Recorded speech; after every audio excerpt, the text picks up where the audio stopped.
और उस केस में मैंने आपको समझाया था कि वेरिएबल्स को कैसे इनिशियलाइज़ कर सकते हैं, ठीक है?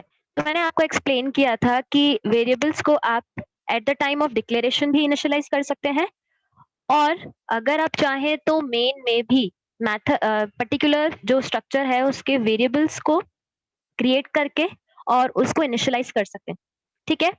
इसके अलावा हम चाहें तो यहाँ पर कितने भी वेरिएबल्स स्ट्रक्चर के क्रिएट कर सकते हैं। कॉमा से सेपरेट लिस्ट में हम यहाँ पर वेरिएबल्स को क्या कर सकते हैं, क्रिएट कर सकते हैं, ठीक है? तो इतना हमने उस दिन देखा था और ज़रूरी नहीं है कि क्रिएशन के टाइम ही हम उनको इनिशियलाइज़ करें ही, ऐसा कोई रूल नहीं है हमारे पास में। अब इसके बाद हमने नेक्स्ट प्रोग्राम डिस्कस किया था कि स्ट्रक्चर में इनपुट कैसे लिया जा सकता है। प्लस सी प्लस प्लस के केस में स्ट्रक्चर का जो कंसेप्ट है जिसमें कि ये था कि हम बेसिकली स्ट्रक्चर के अंदर भी मेथड्स को क्या कर सकते हैं, क्रिएट कर सकते हैं। ये सी प्लस प्लस में स्ट्रक्चर का हमने नया सेक्शन देखा था, ठीक है? तो मैंने स्ट्रक्चर के अंदर ही एक शो बुक नाम से फंक्शन बना के और सिंपली इनपुट लिया था। सबसे पहले वेरिएबल डिक्लेयर किया, देन उन पर्टिकुलर वेरिएबल के डेटा मेंबर्स में कौन से मेंबर्स जो कि स्ट्रक्चर का पार्ट थे, ठीक है? तो इन पर्टिकुलर मेंबर्स में मैंने इनपुट लिया और इनपुट लेने के बाद मैंने डिस्प्ले करवाने के लिए शो बुक नाम का फंक्शन कॉल किया था। यहाँ तक हम ऑलरेडी देख चुके थे। शो बुक भी स्ट्रक्चर का पार्ट है, तो कॉल करने के लिए हम सिंपली स्ट्रक्चर के वेरिएबल का नेम और डॉट उस पर्टिकुलर फंक्शन का नाम जो कि इस पर्टिकुलर स्ट्रक्चर का पार्ट होगा, ठीक है? और मैंने ये भी बताया था कि स्ट्रक्चर के अंदर हम कोई भी फंक्शन क्रिएट कर रहे हैं, तो बेसिकली इन डेटा मेंबर्स को यूज़ करने के लिए कहीं पर भी डॉट लगाने की ज़रूरत नहीं होती है, ठीक है? अब अगर आगे प्रोसीड करें तो नेक्स्ट हमारे पास में जो कंसेप्ट है वो ये है कि स्ट्रक्चर के साथ टाइप डेफ को कैसे यूज़ किया जाए, प्लस किसी स्पेसिफिक फंक्शन से स्ट्रक्चर को कैसे रिटर्न किया जाए। अभी तक हमने फंक्शन से इंटीजर या किसी प्रिमिटिव डेटा टाइप की वैल्यू को रिटर्न करना सीखा था। यहाँ पर हम देख रहे हैं कि स्ट्रक्चर से कैसे किसी स्पेसिफिक स्ट्रक्चर को ही रिटर्न किया करवा सकते हैं। तो सबसे पहले मैंने इस एग्जाम्पल में दो कंसेप्ट को मेंशन किया है, एक तो टाइप डेफ और दूसरा स्ट्रक्चर को रिटर्न करना। तो अगर मैं बात करूं टाइप डेफ, ठीक है? टाइप डेफ के साथ में हम यहाँ पर क्या कर सकते हैं, स्ट्रक्चर को एक नया नाम दे सकते हैं जिसको कि हम कहें एक ऑल्टरनेटिव नेम या एलियास नेम, ठीक है? अब यही कंसेप्ट हम आगे चल के वापस से समझने वाले हैं जब हम ऑब्जेक्ट ओरिएंटेड कंसेप्ट को डिस्कस करेंगे, तो वहां पर भी टाइप डेफ अलाउड है। तो इस केस में मैंने क्या किया है, सबसे पहले एक सिंपल स्ट्रक्चर को क्रिएट किया है और उसके सबसे पहले टाइप डेफ मैंने मेंशन किया। दैट मीन्स इस स्ट्रक्चर का मैंने क्या कर दिया, मुझे इस स्ट्रक्चर को रीनेम करना है या मैं यूं कहूं कि मुझे एक ऑल्टरनेटिव नेम देना है। एक नेम तो स्ट्रक्चर का कैलकुलेशन है ही, अब इस केस में दूसरा नेम क्या हो जाएगा जो हम डिक्लेरेशन के टाइम मेंशन करेंगे, ठीक है? तो अब इस स्ट्रक्चर को हम दो नेम से क्या कर सकते हैं, स्पेसिफाई या एड्रेस कर सकते हैं। एक तो कैल्क नाम से और दूसरा कैलकुलेशन के नाम से, ठीक है? इसी के साथ मैंने स्ट्रक्चर में दो डेटा मेंबर्स मेंशन किए हैं, that is sum and difference. और यहाँ पर दो अलग-अलग फंक्शंस बनाए हैं, एक तो डिस्प्ले और एक शो। ये दो अलग-अलग फंक्शंस हैं। अब जो बेसिकली प्रोग्राम की हेडिंग है, जहाँ पर मैं ये मेंशन कर रही हूँ कि हम स्ट्रक्चर के फंक्शन से स्ट्रक्चर रिटर्न करवा रहे हैं। तो देखें, अभी इस केस में अगर मैं बात करूँ इन दोनों फंक्शंस की, तो ये फंक्शन इस पर्टिकुलर फंक्शन का जो रिटर्न टाइप है, वो तो सिंपली क्या है, वॉइड। दैट मीन्स कि फंक्शन कुछ रिटर्न नहीं कर रहा है। तो मैंने यहाँ पे इन डेटा मेंबर्स की वैल्यू को सिंपली डिस्प्ले करवाया है इस फंक्शन में। लेकिन अगर मैं बात करूं शो फंक्शन की, तो देखिए मैंने क्या किया है इस पर्टिकुलर फंक्शन में, मैंने यहाँ पे सबसे पहले इस पर्टिकुलर फंक्शन का जो रिटर्न टाइप है, instead of using any primitive data type, मुझे क्या करना है, इस फंक्शन से स्ट्रक्चर को ही रिटर्न करवाना है। तो देखिए इस सेक्शन में मैंने स्ट्रक्चर का जो रिटर्न टाइप है वो क्या मेंशन किया है? कैलकुलेशन, जो कि बेसिकली स्ट्रक्चर का नाम है, ठीक है। और अगेन मैंने यहाँ पे दो वेरिएबल्स को यहाँ पे पास किया है। मेन से जब कॉल करेंगे तो इन दो वेरिएबल्स में वैल्यू असाइन होगी, और इसी के साथ कैलकुलेशन नाम का मैंने वापस से क्या किया, कैलकुलेशन जो बेसिकली स्ट्रक्चर का नाम है, ठीक है। तो उसको यूज करते हुए मैंने एक सी टाइप का सी वेरिएबल क्रिएट किया है, यानी कि स्ट्रक्चर को यूज करने के लिए सी वेरिएबल क्रिएट किया है। और हमें ये पता है कि इस पर्टिकुलर वेरिएबल के साथ इस स्ट्रक्चर के मेंबर्स को यूज करने के लिए सिंपली हमें डॉट यूज करना पड़ेगा। तो मैंने क्या किया है, डॉट के साथ में सम और डिफरेंस को यूज करते हुए यहाँ पर जो भी वेरिएबल्स मैंने पास किए थे मेन से, ठीक है, एक में उसका एडिशन स्टोर किया है और डिफरेंस में मैंने इनका डिफरेंस स्टोर किया है। और इसी के साथ मैंने स्ट्रक्चर, ये जो सिंपली स्ट्रक्चर टाइप का वेरिएबल था सी, ठीक है, उसको मैंने यहाँ पे रिटर्न करवा दिया। तो अब समझने वाली बात ये है कि अगर हम फंक्शन से स्ट्रक्चर रिटर्न करवाते हैं, या मैं यूं कहूं कि अगर मैं फंक्शन से इंटीजर वैल्यू रिटर्न करवा रही हूँ, तो एट द कैचिंग एंड, जहां से हमने फंक्शन को कॉल किया है, वहां पर कैच करने के लिए इंटीजर वेरिएबल होना जरूरी है, ठीक है, या हम डायरेक्टली प्रिंट भी करवा सकते हैं। तो क्योंकि मैंने इस पर्टिकुलर फंक्शन से क्या रिटर्न करवाया है, स्ट्रक्चर को ही, ठीक है, तो जब हम इस स्ट्रक्चर को प्रिंट करवाएंगे, देखिए हम मेन पे इस कंसेप्ट को समझते हैं। तो देखिए मैंने यहाँ पे शो फंक्शन को कॉल किया था, ठीक है, 50 और 30 वैल्यूज के साथ, ठीक है। अब हमें ये भी पता है शो फंक्शन जो है वो बेसिकली स्ट्रक्चर का पार्ट है। तो सबसे पहले स्ट्रक्चर के वेरिएबल्स को मैंने क्रिएट किया है। एक और कंसेप्ट समझने वाला ये है कि मैं कैल्क के नाम से क्या कर रही हूँ, वेरिएबल्स को क्रिएट कर रही हूँ। मैं कैलकुलेशन वर्ड भी यूज कर सकती हूँ, क्योंकि इसी स्ट्रक्चर को मैंने टाइप डेफ कंसेप्ट के साथ में यूज किया है। दैट मीन्स मैं स्ट्रक्चर को स्ट्रक्चर का एलियास नेम भी यूज कर सकती हूँ और उसका एक्चुअल नेम भी यूज कर सकती हूँ, ठीक है। तो इस स्ट्रक्चर के दो नेम है, एक तो कैलकुलेशन और एक कैल्क। तो सबसे पहले मैंने कैल्क वर्ड को यूज करते हुए दो वेरिएबल्स क्रिएट किए हैं स्ट्रक्चर के, ठीक है। एक के साथ तो मैंने शो फंक्शन को कॉल किया, ठीक है, और उसमें मैंने पास कर दिया 50 और 30, ये दोनों वैल्यूज, ठीक है। अब हमें पता है कि ये इसका एग्जीक्यूशन कैसे होगा, तो 50 और 30 सिंपली ए और बी वेरिएबल में यहाँ पर असाइन हो जाएगी, ठीक है। असाइन होने के बाद सम और डिफरेंस दोनों जब इवेलुएट होंगे, तो देखें सम में यहाँ पर असाइन हो जाएगा सिंपली 80, और इसके अकॉर्डिंग यहाँ पर वैभव जस्ट वेट अ मिनट, आपके क्वेश्चन का आंसर दे रही हूँ मैं। और यहाँ पर इन दोनों का डिफरेंस अगर हम देखें तो उसमें 20 वैल्यू असाइन हो जाएगी। अब जब हम स्ट्रक्चर को रिटर्न करवाते हैं तो सिंपली पूरा का पूरा स्ट्रक्चर रिटर्न होके, ठीक है, स्ट्रक्चर के केस के अंदर मैं अगर बात करूं तो उसमें दो डेटा मेंबर्स है, तो ये पूरा का पूरा स्ट्रक्चर रिटर्न होगा, ठीक है। यानी कि जो सी स्ट्रक्चर है उसमें कौन से मेंबर्स है हमारे पास में, एक तो मैं अगर बात करूं सम की, और दूसरा है हमारे पास में डिफरेंस। तो ये पूरा का पूरा ब्लॉक रिटर्न होगा, ठीक है। तो जब ये ब्लॉक रिटर्न होगा, इस ब्लॉक में सम की वैल्यू तो थी 80 और डिफरेंस की वैल्यू यहाँ पर कितनी है 20। तो ये पूरा ब्लॉक रिटर्न होगा, और A2 जो स्पेसिफिक इसी स्ट्रक्चर का वेरिएबल है उसके सम में और उसके डिफरेंस में, ठीक है। यानी कि किस तरीके से होगा, अब A2 जो हमारे पास में वेरिएबल है उसके सम में क्या साइन हो जाएगा 80, और उसके डिफरेंस वेरिएबल में डिफरेंस जो डेटा मेंबर है उसमें असाइन हो जाएगा, जो कि यहाँ से सिंपली रिटर्न हुआ था 20, ठीक है। तो ये कुछ इस तरीके से काम होगा, ठीक है। तो जब हम यहाँ पर असाइन कर देंगे A2 में, असाइन करने के बाद मैंने डिटेल्स को भी डिस्प्ले करवाया है और डिस्प्ले फंक्शन को कॉल किया है।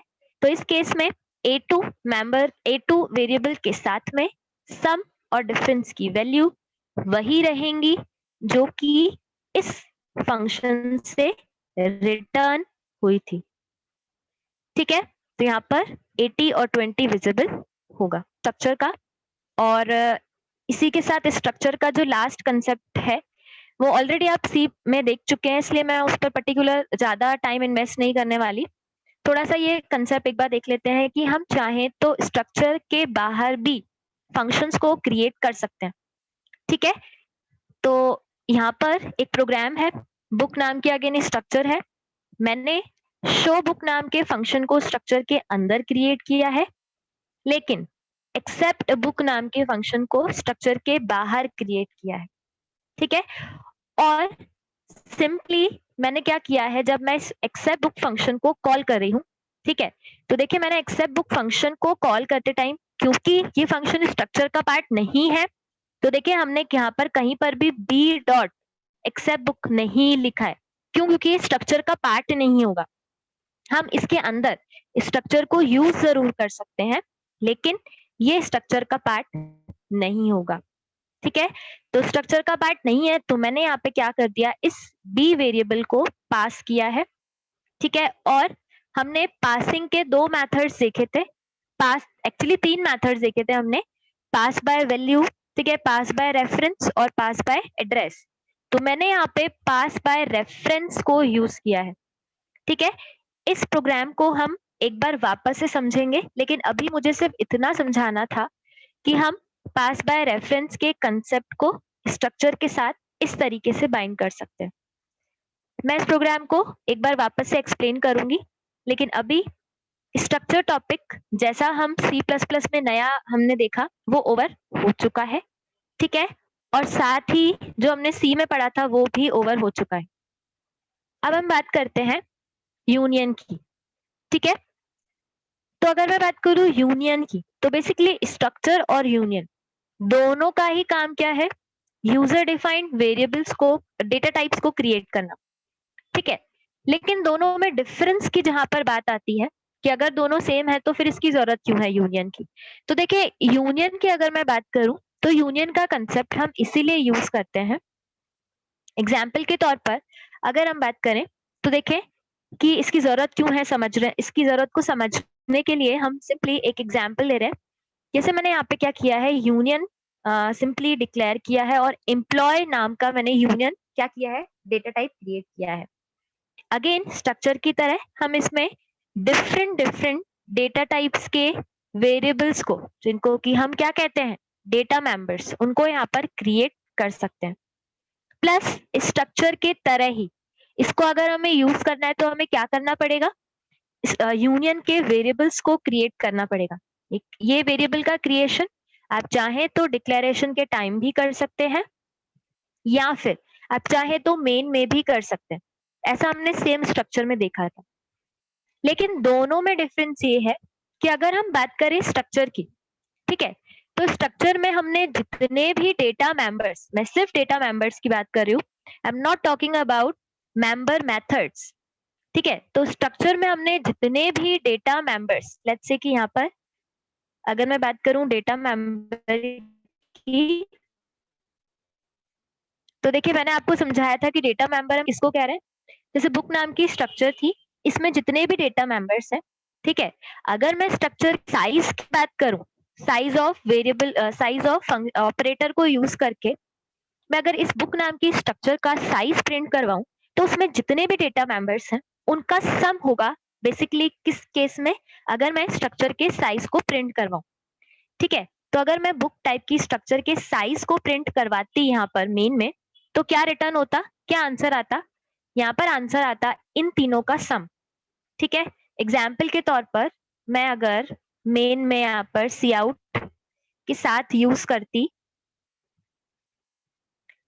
यहाँ पर मैंने अगर लिखा होता साइज ऑफ, ठीक है, और साइज ऑफ में मैंने यहाँ पे पास किया होता स्ट्रक्चर का नेम, तो अब यहाँ पर आंसर जो आता वो क्या होता, लॉन्ग हमें पता है 4 बाइट्स लेता है, ठीक है, नेम कैरेक्टर टाइप का है तो बेसिकली ये कितने बाइट लेता है, 1, लेकिन मैंने साइज कितनी स्पेसिफाई कर दी, 50, तो 50 इंटू 1 कितना हो जाएगा, यानी कि हर एक ब्लॉक 1 बाइट ऑक्यूपाई करेगा, और 50 यहाँ पर मैंने उसकी साइज मेंशन कर रखी है। तो उसके अकॉर्डिंग यहाँ पर कैसे कुछ मेंशन होता, 4 + 50, प्लस अगर मैं बात करती इस प्राइस डेटा मेंबर की, तो प्राइस बेसिकली इंटीजर टाइप का है और इंटीजर 2 बाइट्स ऑक्यूपाई करते हैं। तो उसके अकॉर्डिंग यहाँ पर जो सम आता वो कितना होता है, इन तीनों का एडिशन, ठीक है। यानी कि यहाँ पर आ जाता 56 आंसर में, अगर मैं साइज ऑफ इस पर्टिकुलर स्ट्रक्चर को प्रिंट करवाती अगर उसका साइज। लेकिन अगर मैं बात करूं यूनियन की, ठीक है, यूनियन और स्ट्रक्चर में यही बेसिक डिफरेंस है कि बेसिकली जो यूनियन होता है, ठीक है, उसमें हमने जितने भी डेटा मेंबर्स क्रिएट किए हैं उसमें से जो सबसे बड़ा साइज का डेटा मेंबर होगा वही साइज उस यूनियन की साइज कंसिडर की जाएगी। एग्जाम्पल के तौर पर मैंने यहाँ पे लॉन्ग वेरिएबल के केस में सैलरी लिया है और इंटीजर वेरिएबल को यूज करते हुए मैंने एज, ठीक है, वेरिएबल क्रिएट किया है। तो अब अगर मैं इस यूनियन एम्प्लॉय के साइज को डिस्प्ले करवाऊं तो बेसिकली सबसे बड़ा डेटा टाइप कौन सा है, लॉन्ग, ठीक है। तो इस केस में लॉन्ग की साइज क्या है, 4। तो अब ये स्पेसिफिक यूनियन मेमोरी में कितने बाइट्स ऑक्यूपाई करेगा, 4 बाइट्स, ठीक है। यानी कि इन दोनों का एडिशन नहीं होगा, सिर्फ और सिर्फ लॉन्ग का जितना साइज है वही यहाँ पर इस यूनियन का साइज होगा। इसी को समझाने के लिए मैंने यहाँ पर एक प्रोग्राम समझाया है। अगेन यूनियन को डिक्लेयर किया है, कौन कौन से मेंबर्स हैं अगर हम इनको देखें तो मैंने एक इंटीजर वेरिएबल लिया है, एक कैरेक्टर टाइप का वेरिएबल लिया है और एक लॉन्ग टाइप का वेरिएबल लिया है जिसका की नाम है सी, ठीक है। वापस से अगर मैं इस यूनियन की बात करूं तो इस यूनियन के साइज की बात करूं तो बेसिकली यहाँ पर सबसे ज्यादा जिसने बाइट ऑक्यूपाई कर रखे हैं वो है एस वेरिएबल। हालांकि एस अगर कैरेक्टर होता तो 1 बाइट लेता, लेकिन मैंने यहाँ पे कैरेक्टर एरे यूज किया। तो कैरेक्टर एरे टोटल 20 मेंबर्स का है, तो 20 मेंबर्स भी तो मेमोरी में साइज ऑक्यूपाई करेंगे। इसके अकॉर्डिंग यहाँ पर साइज हो जाएगी 20 बाइट्स और लॉन्ग यहाँ पर 4 बाइट्स ऑक्यूपाई करता है। इसके अकॉर्डिंग अगर मैं यूनियन के साइज की बात करूं तो डेफिनेटली यहाँ पर 20 बाइट्स आंसर में मुझे विजिबल होगा, ठीक है। तो मैंने लास्ट में देखे साइज को जब प्रिंट करवाया है।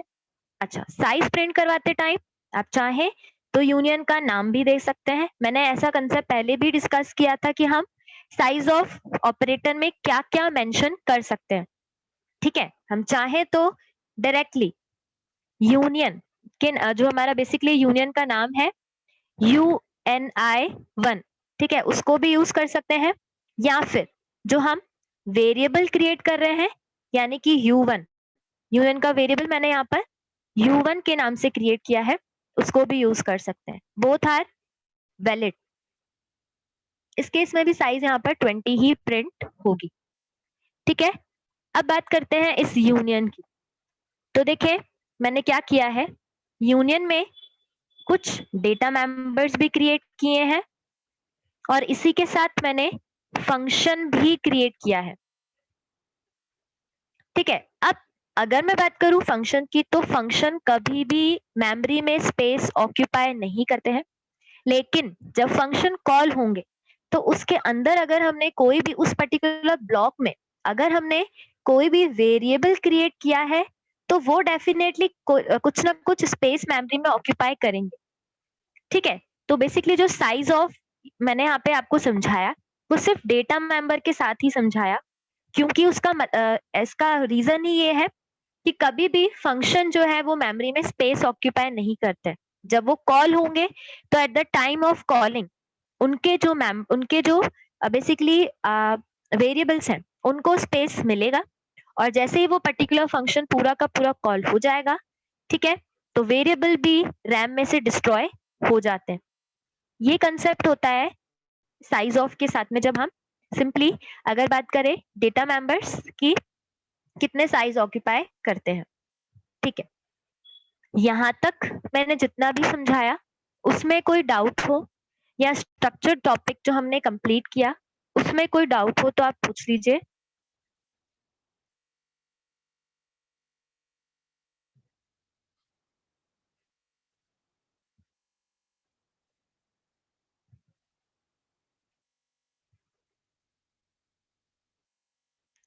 तो देखिए मेन में मैंने क्या किया है, यूनियन जो बेसिकली हमने क्रिएट किया है, ठीक है, UN1 के नाम से, उसका वेरिएबल, उसको यूज करने के लिए उसका वेरिएबल U1 क्रिएट किया है, ठीक है।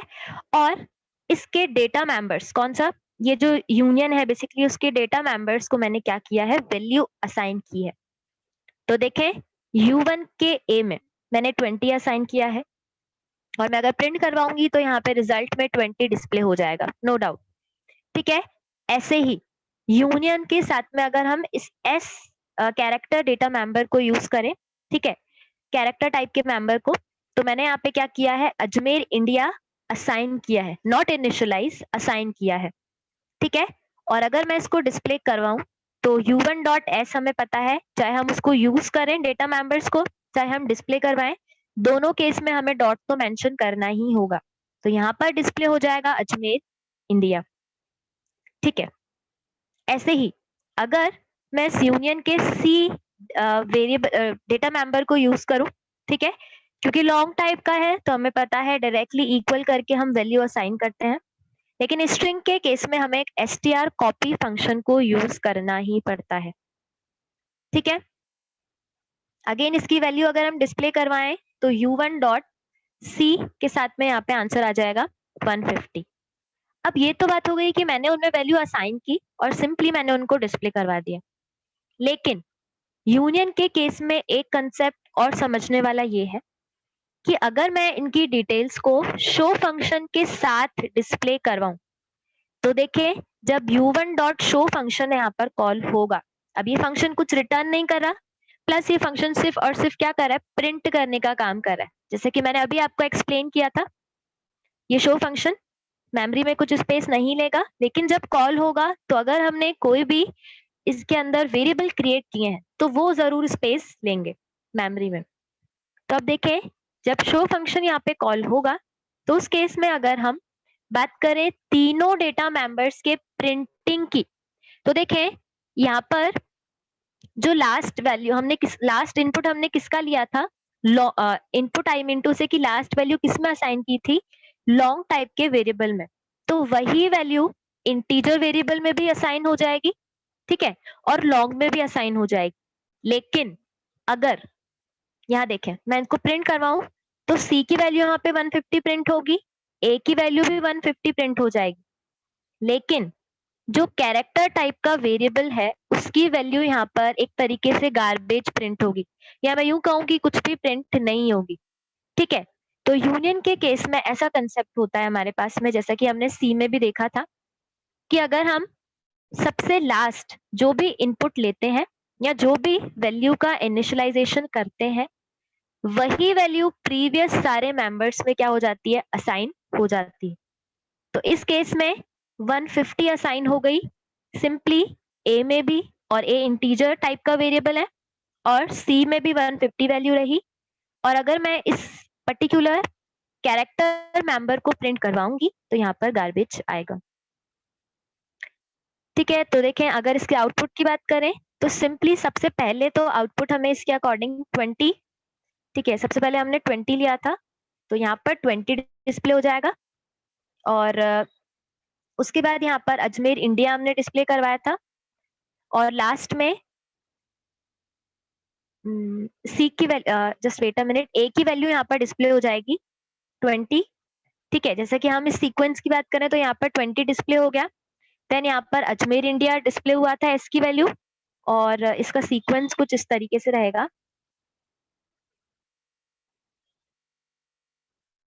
ये कुछ ऐसे, ठीक है। तो सी की वैल्यू यहाँ पर 1, स्टार्टिंग में 150 डिस्प्ले हुई थी, और ए की वैल्यू 20 डिस्प्ले हुई, और एस की वैल्यू अजमेर इंडिया यहाँ पर प्रॉपरली डिस्प्ले हो जाएगी। लेकिन यही काम अगर हम शो फंक्शन के साथ करें तो प्रॉब्लम आएगी, ठीक है। उस केस में एस की वैल्यू यहाँ पर कुछ भी प्रिंट नहीं होगी, यहाँ हो सकता है गार्बेज डिस्प्ले हो जाए। तो ये बात हो गई यूनियन की। इसमें किसी को कोई डाउट है तो आप पूछ लीजिए, क्योंकि यहाँ तक C++ में सी वाले जितने भी टॉपिक्स हैं वो ओवर होते हैं। अब हम C++ के जो एग्जैक्टली मेन टॉपिक्स हैं उनको प्रोसीड कर रहे हैं। लेकिन यहाँ तक किसी को कोई डाउट है तो पहले आप वो पूछ लें, फिर हम आगे कंटिन्यू करें। ओके, तो अब आगे यस, अब अगर आगे कंटिन्यू करें तो बेसिकली सी प्लस प्लस का जो मेन टॉपिक है, जैसा कि मैंने पहले भी बताया था कि ऑब्जेक्ट ओरिएंटेड का कंसेप्ट है, तो हम यहाँ पर ऑब्जेक्ट ओरिएंटेड प्रोग्रामिंग की तरफ कंटिन्यू कर रहे हैं कि बेसिकली वो क्या होती है। अब अगर मैं इसके बारे में एक ब्रीफ तरीके से बताऊं, ठीक है, तो हमने पहले भी थोड़ा सा पढ़ा था कि एग्जैक्टली क्लास क्या होता है और ऑब्जेक्ट क्या होता है। वैसे ये टॉपिक आप जावा में ऑलरेडी पढ़ रहे हैं, तो ज्यादा कुछ नया नहीं है। इसको अगर समझेगी क्लास और ऑब्जेक्ट्स क्या होता है, तो एक छोटा सा एग्जाम्पल है हमारे मेरे पास में। अगर हम बात करें कार की, ठीक है, आप इस एग्जाम्पल में भी प्रोसीड करने से पहले हमने जैसा स्ट्रक्चर समझा था कि स्ट्रक्चर में हम डेटा मेंबर्स भी डिक्लेयर कर सकते हैं और वेरिएबल हम फंक्शंस भी क्या कर सकते हैं, डिक्लेयर कर सकते हैं, ठीक है। वैसा ही कुछ हमारे पास में सी प्लस प्लस में क्लासेस का कंसेप्ट है। एग्जैक्टली क्या होता है क्लास का, पहले एक रियल लाइफ का एग्जाम्पल अगर हम ले तो आई थिंक ज्यादा क्लियर हो जाएगा। तो देखें, यहाँ पर मैंने क्लास को कार से कंपेयर करके आपको समझाया है कि अगर हम बात करें कार की, ठीक है, जैसे कार में हमारे पास में अलग अलग कंसेप्ट होते हैं, जैसे कि कार का कलर भी होगा, ठीक है, कार में म्यूजिक सिस्टम भी होगा, कार का ब्रेक सिस्टम भी होगा, ठीक है, स्टेयरिंग्स वगैरह, ये सारे कंसेप्ट होते हैं कार में। इसके अलावा मैं अगर बात करूं कार की, ठीक है, तो कार में हमारे पास में कुछ ऐसे कंसेप्ट भी होते हैं जिनको हम चेंज कर सकते हैं। जैसे कार का कोई ना कोई कलर होगा जिसको हम चेंज कर सकते हैं, ठीक है, कार के व्हील्स को भी हम चेंज कर सकते हैं, ठीक है। तो ये कुछ कंसेप्ट है जिनको हम कार के साथ में चेंज कर सकते हैं। अब ऐसे ही हमारे पास में कुछ ऐसे कंसेप्ट हैं जो कि हमें फंक्शनैलिटी प्रोवाइड करेंगे, जैसे कार का म्यूजिक सिस्टम हो गया, ठीक है, कार का ब्रेक सिस्टम हो गया, स्टेयरिंग, ठीक है, जिस कैसे कार चलेगी, ये सारा का सारा कंसेप्ट हो गया हमारे पास में। तो अगर मैं बात करूं कार की, तो कार को हम रिजेंबल कर सकते हैं किसके साथ में, ऑब्जेक्ट के साथ में। और कार का जो मॉडल हम कॉपी में क्रिएट करते हैं उसको हम क्या कह सकते हैं, क्लास। यानी कि जो हमारे पास में लॉजिकली एग्जिस्ट करता है, कॉपी में सिर्फ कार का मॉडल क्रिएट कर सकते हैं, उसको हम क्या कह रहे हैं, क्लास। लेकिन अगर मैं बात करूं ऑब्जेक्ट की, तो कार जो रियल लाइफ में जिसको कि हम यूज कर रहे हैं, ठीक है, तो उसको हम क्या कहेंगे, ऑब्जेक्ट। तो सिंपली ऐसे स्ट्रक्चर के साथ हमने देखा था कि जो स्ट्रक्चर हम क्रिएट कर रहे हैं वो तो एग्जैक्टली एक स्ट्रक्चर होगी, और यूज करने के लिए हम उसके वेरिएबल्स को क्रिएट कर रहे हैं। वैसे ही हम क्लास को क्रिएट करेंगे और क्लास को यूज करने के लिए उसके ऑब्जेक्ट्स को क्रिएट करेंगे। सिंपली अगर मैं बात करूं यूजर डिफाइंड डेटा टाइप्स की, अभी क्लास टॉपिक कंप्लीट नहीं हुआ है, कुछ और एग्जांपल्स मैं यहाँ पर अभी डिफाइन करूंगी तो हो सकता है कंसेप्ट और क्लियर हो जाए। तो बेसिकली क्लास हमारे पास में एक यूजर डिफाइंड डेटा टाइप का कंसेप्ट है, जिसमें कि डेटा मेंबर्स भी बाइंड रहेंगे और मेंबर फंक्शंस भी बाइंड रहेंगे। जैसे कि इस डायग्राम में यहाँ पर शो हो रहा है कि जो क्लास है उसमें फंक्शंस भी रहेंगे, ठीक है, और देखें यहाँ पर कुछ फंक्शंस भी रहेंगे और हमारे पास में कुछ डेटा मेंबर्स भी रहेंगे। ऐसे ही अगर हम बात करें क्लास की, ठीक है, तो क्लास को यूज करने के लिए बेसिकली उसका ऑब्जेक्ट क्रिएट करने की जरूरत होगी, ठीक है। जैसे कि हमने स्ट्रक्चर के केस में देखा था कि स्ट्रक्चर को यूज करना है तो उसका वेरिएबल हमें क्या करना पड़ेगा, क्रिएट करना जरूरी होगा।